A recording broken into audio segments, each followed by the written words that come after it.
right, so I was thinking about the graduates and sort of what they're going to be entering into. Okay, so here's a discussion question I want you to start out with. What does the college culture value? Okay, and maybe sort of it's like kind of an adjacent question. What does the city of LA value? What are the values of the city? Okay, so and if you have a little bit of difficulty sort of thinking that through, one way you can kind of tell is what is celebrated in that culture. Okay, who is rewarded in that culture? Does that make sense? All right, so go for it. So today I wanted to talk about a story. It's a story. It's a story, actually, a painting of which I have in my bedroom. It's this one. It's sort of a wood relief. Someone made that for me. Okay, and this is the original painting that it's from. You guys can tell? Yeah. One of the I think most famous stories, especially for kids, as they're sort of like Noah and the Ark and Daniel and the Lion's Den, right? It's Daniel and the Lion's Den, and so. This story, it's a really fast-paced story in chapter 6, coming from the book of Daniel. Daniel is one of the most interesting books in the Old Testament. It's the only book that's not written in Hebrew. The rest of the Old Testament is written in Hebrew, but Daniel starts and ends in Hebrew, but in the middle it's Aramaic. It's the language of the Babylonians. Because you have someone who's Hebrew, you have Daniel, who grew up with the values of God, suddenly transplanted into this other nation. And in this nation, it's completely different values than what he was used to, right? So and in the book of Daniel, it actually spans 3 empires. It starts out with Babylon, and then it goes to the Medians, the Medes, and then they get taken over by the Persians. So 3 different empires. You guys probably know the story of Daniel 1. Daniel, Shadrach, Meshach, and Abednego, these friends who kind of banded together against the culture of Babylon, decided not to eat the food of the city there, and instead tried to follow after the rules that they had learned, right? The rules of God. The city of Babylon, there's deep symbolism here. On the one hand, it is the city in the 6th century BC. But on the other hand, the Bible actually talks about Babylon as any power that is against God. Any secular culture that is against God. So in the New Testament, people talk about Rome as the Babylon of their day. In the book of Revelation, John uses Babylon as a name for the whole world system that is against God, right? So Babylon is not just this city that they're in, but it represents something more. I think UCLA is Babylon. As we think about the values of that place, I think the city of LA is Babylon for sure. If you just look at the billboards all around this, half of them are injury lawyers, I guess, but the other half, right? It's like fashion and all these other stuff, right? So the book of Daniel tells us how to not just survive, but to thrive when we are in a culture that's very different from what our values are. There's this fascinating passage at the end of Daniel. I just want to start here.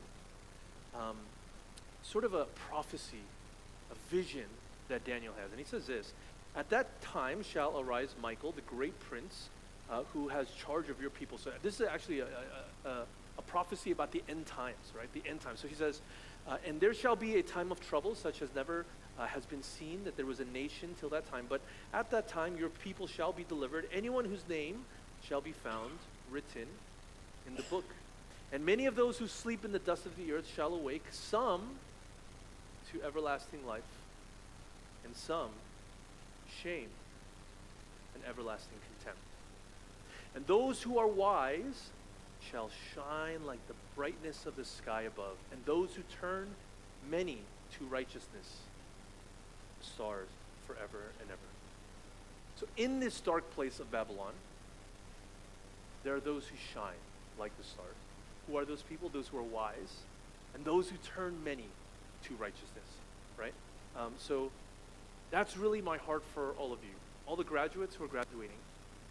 My heart for you is that you will shine like stars in a city that is incredibly dark, that you will not only be very wise, but turn many to righteousness, okay? And so today we're going to explore how we can do that, how Daniel did that, okay? So from Daniel chapter 6, We're skipping the first 5 chapters.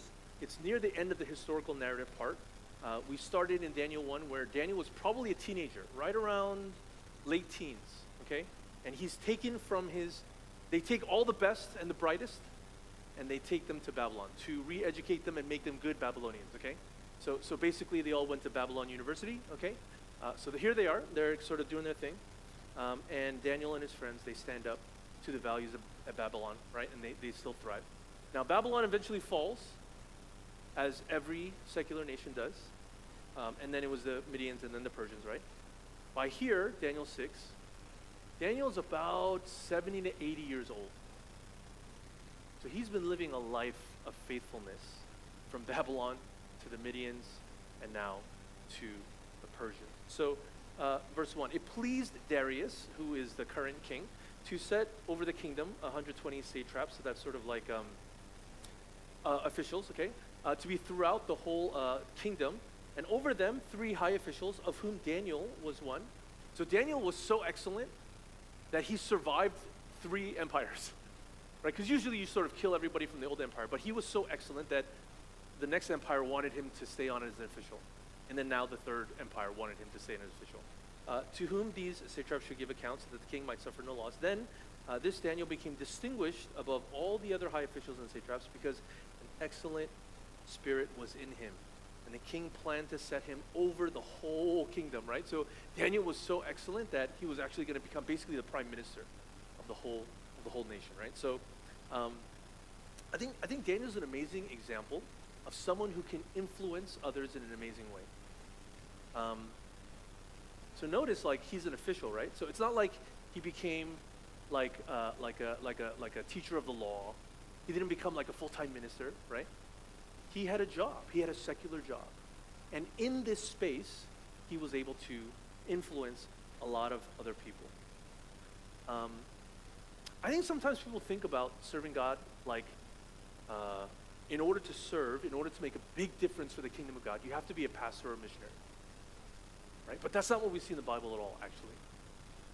Everyone is called to have an excellent spirit in them, and then to influence people around them, right? To be like stars that shine in the sky. And so, one thing that I love about our church is how so many people are serving on a week-to-week basis, right? In college ministry, in AYM, in kids ministry, just to be able to serve others around them, right? But serving like this does come with consequences. So what happens when King Darius tries to put him above everybody else? Everybody else gets upset. So then the high officials and the satraps sought to find a ground for complaint against Daniel with regard to the kingdom, but they could find no ground for complaint or any fault because he was faithful. No error or fault was found in him, right? So they were like trying to look for a way to sabotage him, but his character was so good that they couldn't find anything against him, right? So then what do? Then these men said, well, we shall not find any ground for complaint against this Daniel unless we find it in connection with the law of his God.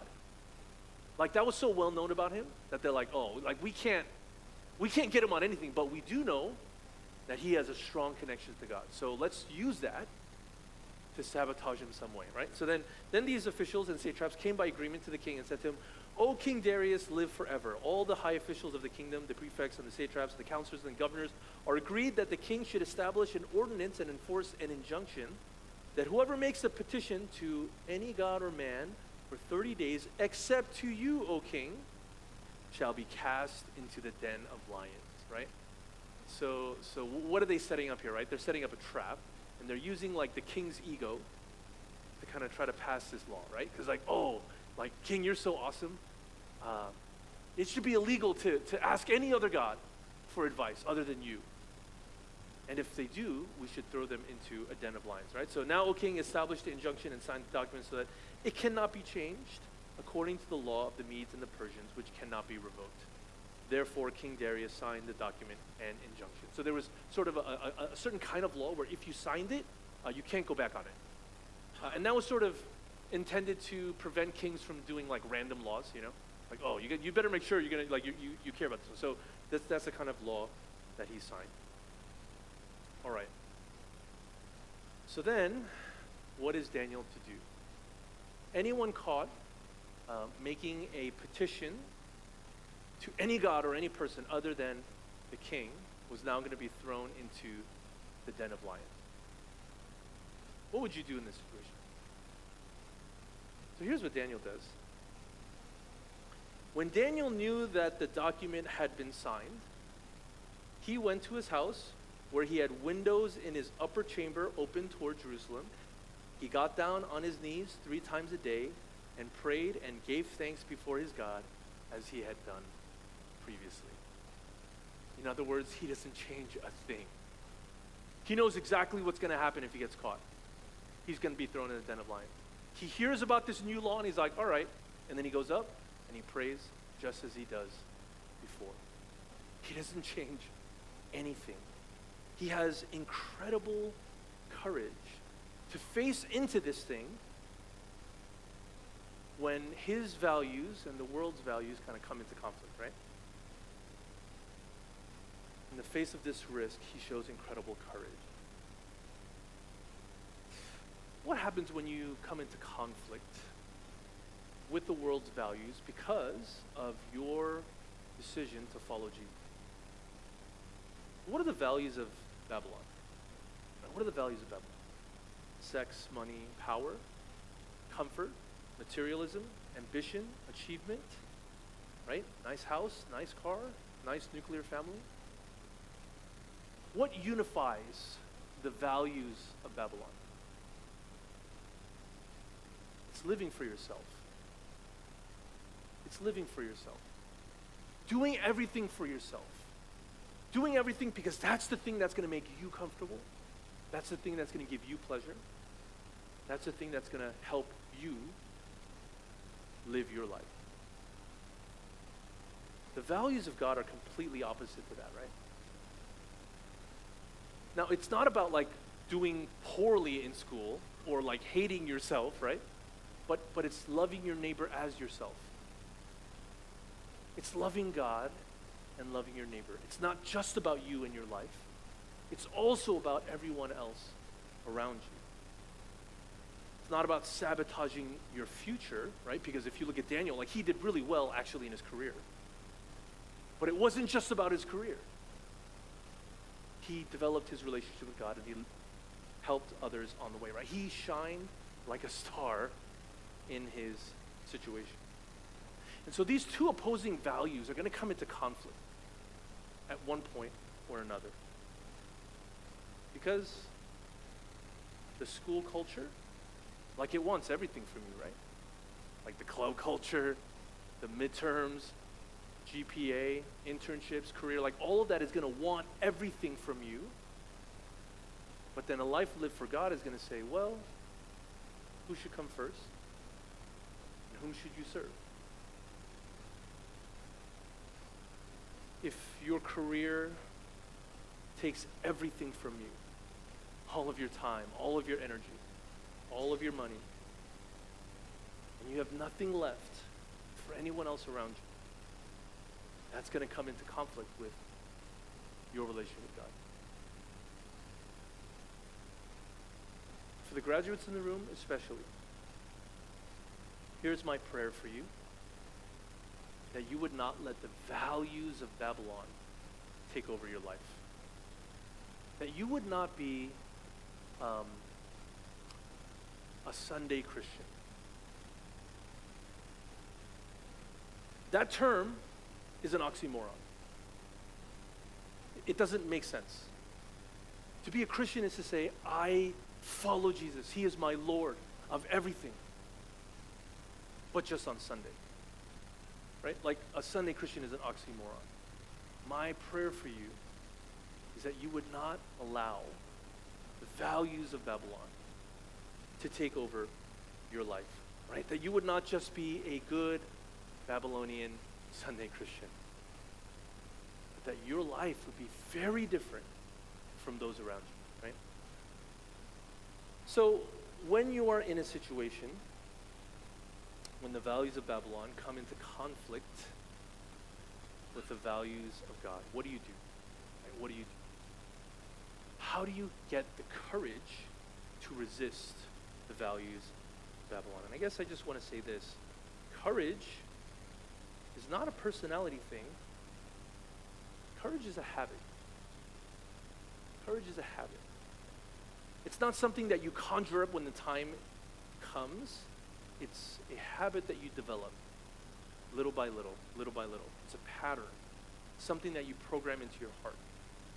So you guys, you've used Google before, right? And so when you start searching for things, what happens, right? Like, and then you put in something and then it autocompletes, right? What is that autocomplete based on? What tons of other people have typed in before, right? So your autocomplete is sort of based on all the previous things that have gone into that. Courage, how your heart responds, is an autocomplete of what you've put in before. It's an autofill habit that you can build, right, with consistent patterns. So what does Daniel do? He says, well, I'm going to pray on my knees 3 times a day, give thanks before God, as he had done previously. So Daniel had been praying consistently throughout this whole time, right? Starting from Daniel 1, when he's first encountering that situation as like basically a college student that age, he begins praying 3 times a day, every single day. He probably prayed in Daniel 2 when there was issues where he had to like either bow or not bow, and then Daniel 3, his friends like kind of going before that huge statue, right? And well, if you don't bow, then we're going to throw you in the fire. So his friends get thrown in the fire and they're praying as they do, right? To build that consistent pattern, habit of prayer. So then what happens? These men came by agreement and found Daniel making petition and plea before God, right? So they were basically kind of camping out, waiting for him to do that. And then they came near and said before the king concerning the injunction, O king, did you not sign an injunction that anyone who makes a petition to any god or man within 30 days except to you, O king, shall be cast into the den of lions? The king answered and said, the thing stands fast, according to the law of the Medes and the Persians, which cannot be revoked. Then they answered and said before the king, Daniel, who is one of the exiles from Judah, pays no attention to you, O king, or the injunction you have signed, but makes his petition 3 times a day. Then the king, when he heard these words, was much distressed and set his mind to deliver Daniel, because he really liked Daniel, right? And he labored till the sun went down to rescue him. Then these men came by agreement to the king and said to the king, know, O king, that it is a law of the Medes and Persians that no injunction or ordinance that the king establishes can be changed. We got caught in the trap.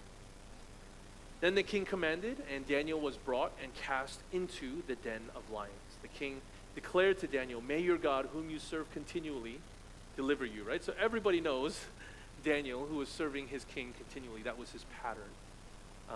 And a stone was brought and laid on the mouth of the den, and the king sealed it with his own signet and with the signet of his lords, that nothing might be changed concerning Daniel. When the king went to his palace and spent the night fasting, no diversions were brought to him, and sleep fled from him, right? He's so concerned about Daniel that he can't even sleep because he's worried about Daniel. Then at the break of day, the king arose and went in haste to the den of lions, and as he came near to the den where Daniel was, he cried out in a tone of anguish. The king declared to Daniel, O Daniel, servant of the living God, has your God, whom you serve continually, been able to deliver you from the lions? Then Daniel said to the king, O king, live forever. My God sent his angel and shut the lions' mouths, and they have not harmed me, because I was found blameless before him. And also before you, O king, I have done no harm. Then the king was exceedingly glad and commanded that Daniel be taken up out of the den. So Daniel was taken up out of the den, and no kind of harm was found on him, because he had trusted in his God. So Daniel was someone who had courage in the face of difficulty and conflict against the values of Babylon, and he does that through building the habit of prayer, right? So Daniel prayed consistently. If he prayed 3 times a day for 70 years, that's 76,650 prayers before God.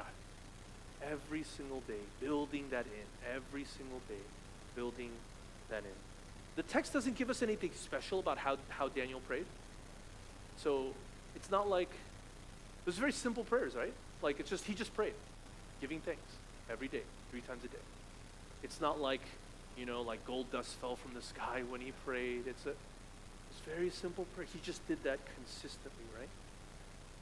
One of my spiritual heroes, Pastor Will, who passed away recently, when he was put in charge of our East Coast church planting back in 2017. Suddenly we launched, hundreds of people across 7 different church plants in the East Coast. And he was sort of in charge of that whole region. And that was sort of a scale that he felt really overwhelmed by. Every week he was driving up and down the East Coast to visit one of the churches. And he said he felt so overwhelmed that what developed in his life was his prayer life. Ironically, the busier that he got, the longer that he prayed. So he said he started by praying 10 minutes a day, and it got longer and longer and longer, and then eventually every day he would pray for an hour. And he would pray with a sword. Somebody had given him a sword as a gift, and he would hold that sword over his head as he was kneeling in his prayer. And it was for him to remember that his prayer life was his lifeline. His prayer life was his spiritual battle. And that picture of Pastor Will early in the morning before his devotion, kneeling on the floor, the sword over his head, praying. He said that was his lifeline. That's how he survived that year, in being someone of courage that whole year. And when you pray like that, it shows up, right? You have an excellent spirit about you. Daniel prayed consistently, and that led to him being able to pray courageously.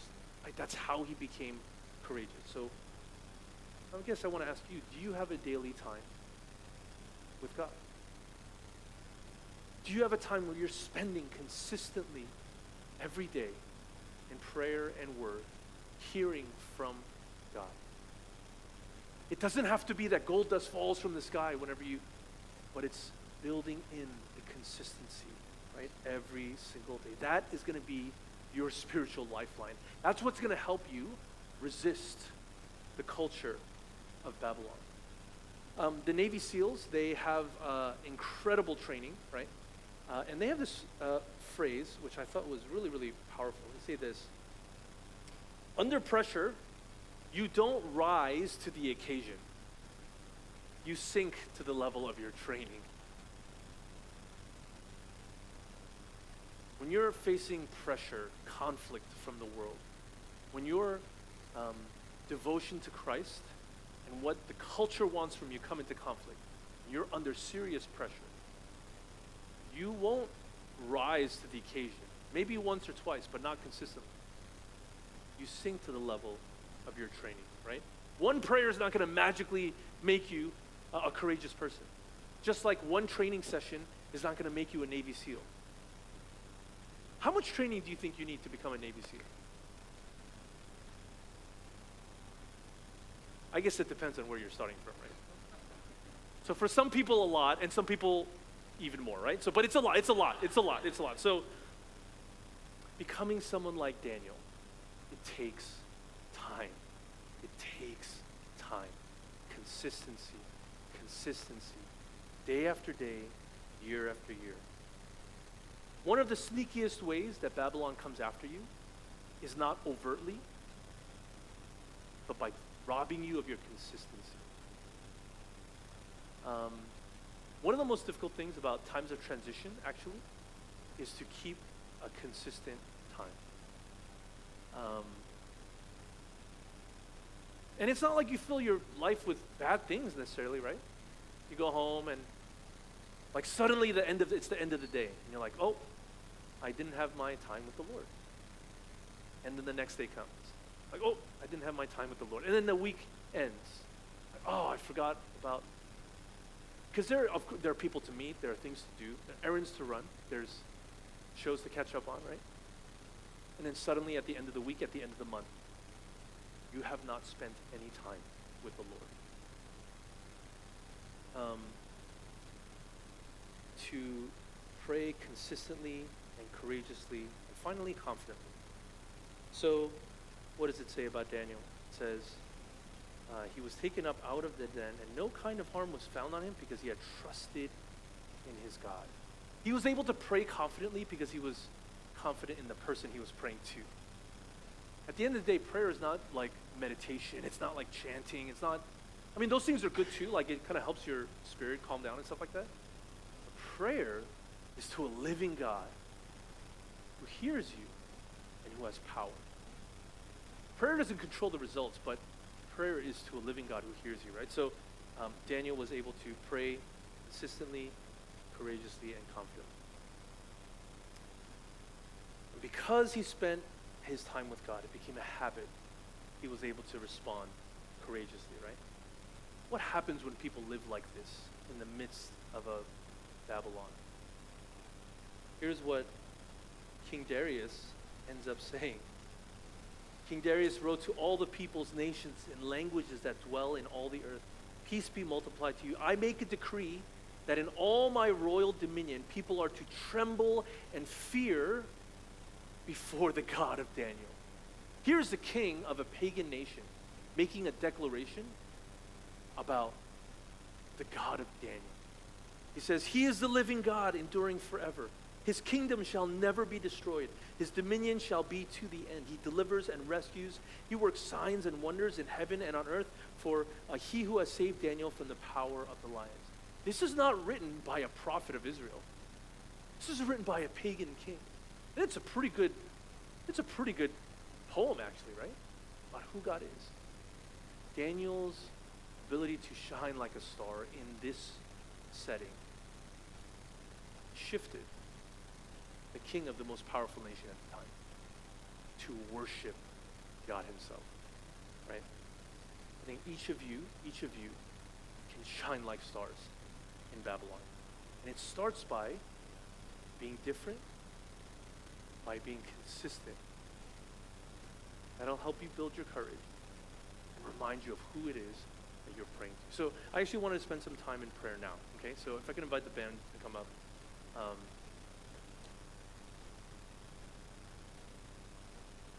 I don't know what your summer is going to be like.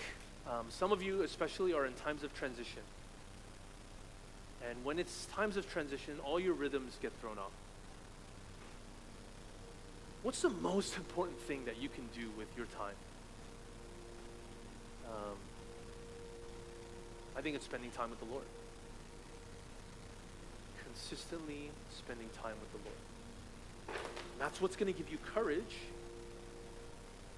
as you face into a culture that's not really going to be friendly to the values of God.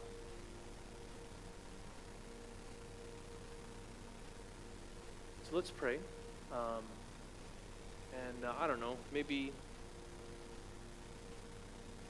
you recognize that prayer hasn't been such a consistent habit in your life.